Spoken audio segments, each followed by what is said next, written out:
Alhamdulillah, alhamdulillahi rabbil alamin. Assalatu wassalamu ala asrofil anbiya'i wal mursalin wa ala alihi wa sahbihi ajmain. Amma ba'd. Puja dan puji syukur marilah kita ucapkan kepada Allah Subhanahu wa taala, Tuhan pencipta langit dan bumi beserta isinya. Salawat beserta salam marilah kita curahkan kepada Nabi Muhammad sallallahu alaihi wasallam. Allahumma sholli ala Muhammad wa ala ali Muhammad. Dewan Hakim yang arif bijaksana, hadirin generasi Qur'ani yang kami hormati. Michael Hart, seorang kolumnis asal Amerika, menulis dalam bukunya yang berjudul The 100 Ranking of Most Inflating Person in History. Michael Hart menempatkan Rasulullah pada peringkat pertama sebagai tokoh paling berpengaruh di dunia, baik dari tingkah laku, akhlak, dan gaya kepemimpinannya yang mendunia. Bangsa Indonesia ini akan selamat, penduduknya akan terhormat jikalau memiliki karakter bangsa yang kuat. Tentulah kita harus bercermin pada top leader kita, Rasul sallallahu alaihi wasallam. Lantas bagaimana pemimpin kita hari ini? Apakah mencontohkan sikap yang dicontohkan oleh Rasul? Oleh karena itu, untuk membangun bangsa yang memiliki karakter bangsa yang kuat, generasi yang bermartabat, dan pemimpin yang terhormat, maka dari itu sejak dini kita harus meneladani sikap kepemimpinan Rasulullah sallallahu alaihi wasallam. Pada indahnya musabaqah Sarhil Quran kali ini, izinkanlah kami menyampaikan Sarhil Quran yang berjudul Kepemimpinan Rasulullah Perspektif Al-Quran, dengan berlandaskan surah Al-Ahzab ayat 21 yang berbunyi,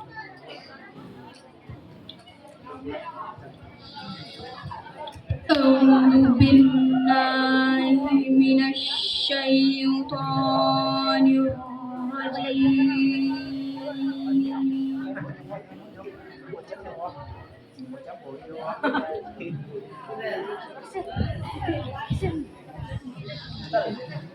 Bismillahirrahmanirrahim.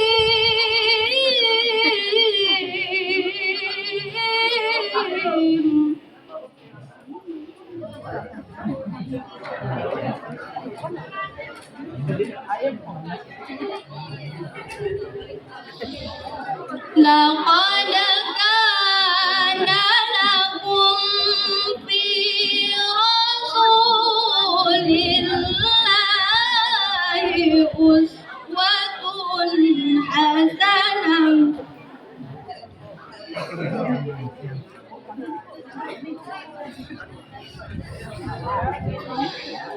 liman kana yarjullaha wal yawmal akhir.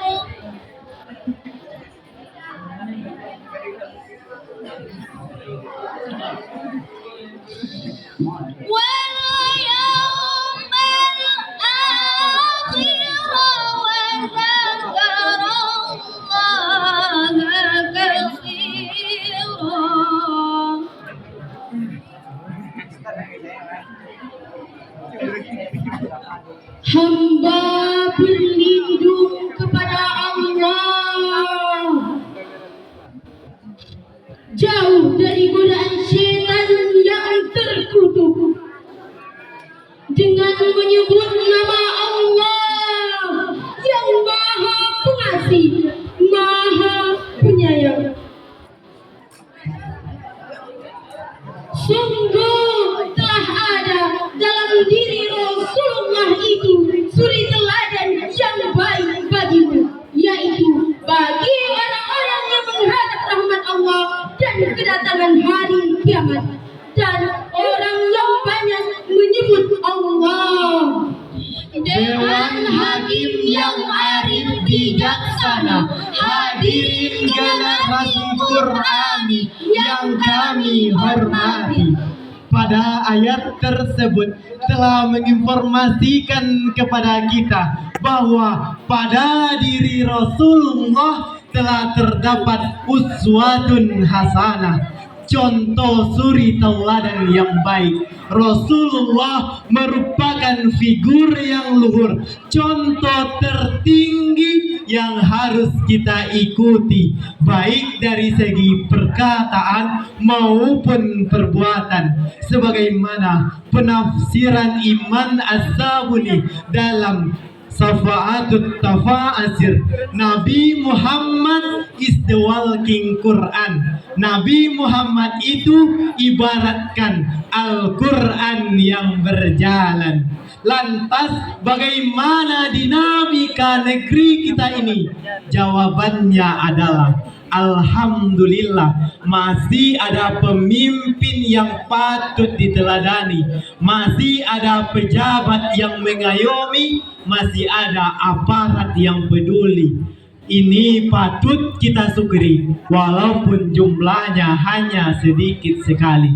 Karena banyak pejabat yang tidak amanat, banyak politisi yang korupsi, dan banyak aparat yang belum bertaubat. Kita sudah mengalami krisis moneter yang membuat kita keteter. Ditambah lagi pemuda-pemudi yang teler dan pemimpin-pemimpin yang killer. Bagaimana mungkin reformasi dapat teraplikasi jikalau pemimpin mengalami dekadensi? Reformasi yang kita cita-citakan hanyalah distraksi yang menjadi kenyataan. Kesejahteraan yang kita damba-dambakan malah menjadi kesengsaraan yang kita rasakan. Oleh karena itu, marilah kita sama-sama renungkan Quran surat Ali Imran ayat 159 berikut.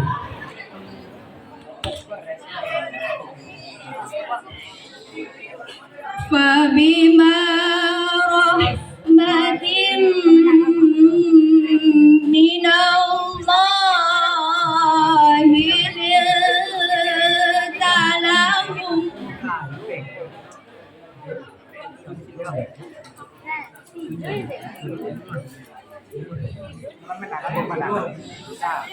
walau kunta faddan ghalidhan qalbi qad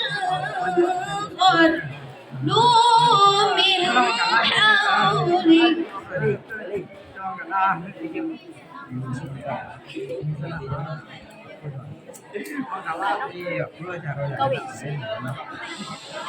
fa'fu anhum wastaghfir lahum wa syawirhum fil amr.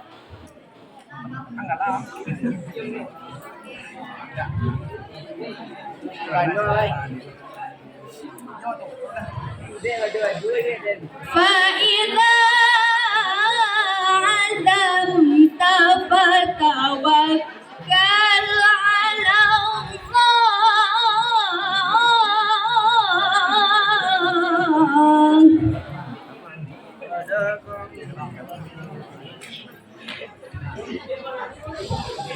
Inna Allaha yuhibbul mutawakkilin.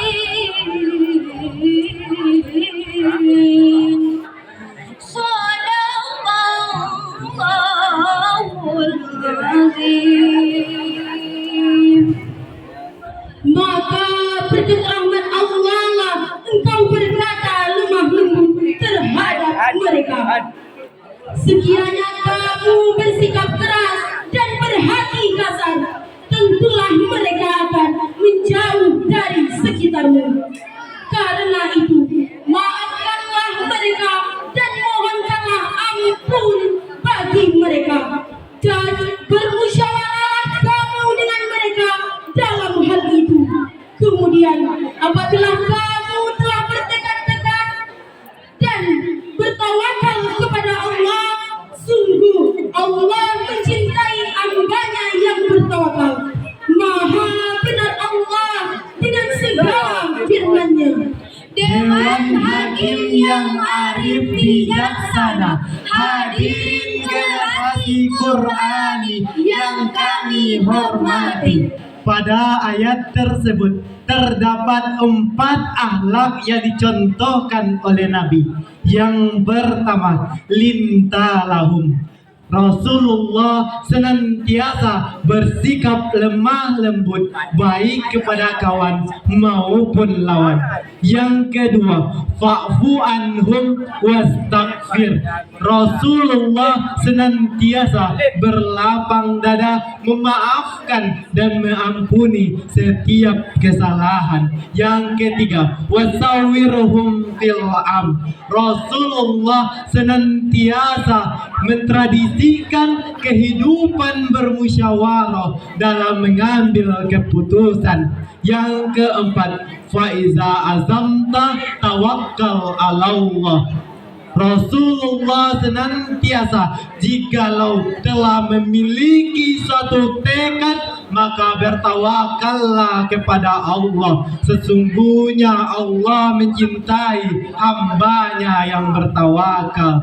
Itulah strategi dan cara yang diberikan oleh Nabi dalam hal memimpin untuk membangkitkan bangsa dari keterpurukan.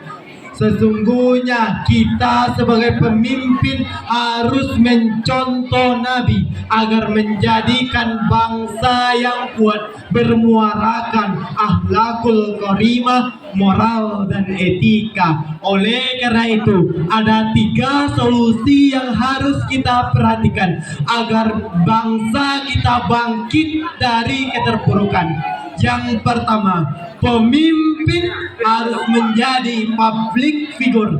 Yang kedua, Al-Quran harus dijadikan pedoman dan pandangan hidup. Yang ketiga, marilah kita tingkatkan sumber daya manusia melalui kemajuan ilmu dan teknologi dan mematangkan keimanan serta ketakwaan berlandaskan akhlak yang mulia. Jikalau 3 solusi tersebut telah berhasil kita kerjakan, niscaya bangsa kita akan kuat, bangsa kita akan berjaya, bangsa kita terhindar dari malapetaka dan niscaya mendapat ridho Allah Ta'ala.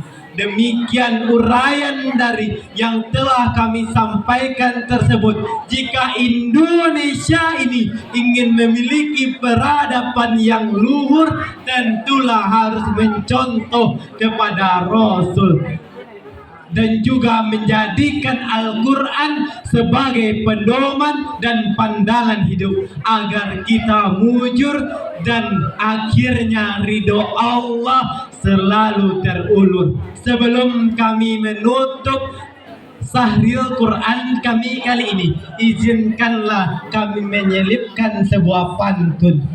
Jikalau bulan merindukan matahari, niscayalah malam pasti akan merindukan. Niscaya jikalau Al-Quran dijadikan pedoman hati, niscaya pemimpin-pemimpin menjadi teladan. Demikian yang dapat saya sampaikan. Mohon maaf jika ada kesalahan. Sesungguhnya kesempurnaan hanyalah milik Allah dan kekhilafan milik saya. Jika ilmu ingin bertahan, Marilah kita terapkan agar mendapat ridho Tuhan. Assalamualaikum warahmatullahi wabarakatuh.